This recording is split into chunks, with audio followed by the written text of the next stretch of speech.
الست دي تقريبا بتهزر. بصوا عملت ايه، شالت كل القشرة وعملت بالبلاور، وبعد كده صنفرت القطعة كلها بصنفرة كهرباء طبعا، بتشفط كل التراب. هي صنفرت يعني كل تنتوفة ما شاء الله عليها. بص بقى بعد ما اتصنفرت عملت بالبلاور. هي اول اسست الحته اللي في النص دي، وبعد كده حطت الديكوباج جel، او يعني اللي هو الورنيش المائي عادي خالص. بعد كده حطت اللزق. بص عملت حركه هنا جميله قوي، او ان حطت سوليتيب فوق علشان الورقه ما تتقطعش عشان الورقه ضخمه.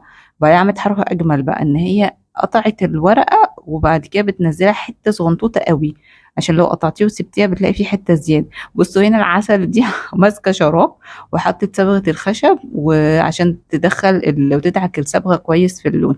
هي بقى خلت اللون الظرف اللي في النص أغمق من اللي على الأطراف، وبرده الكنار ده.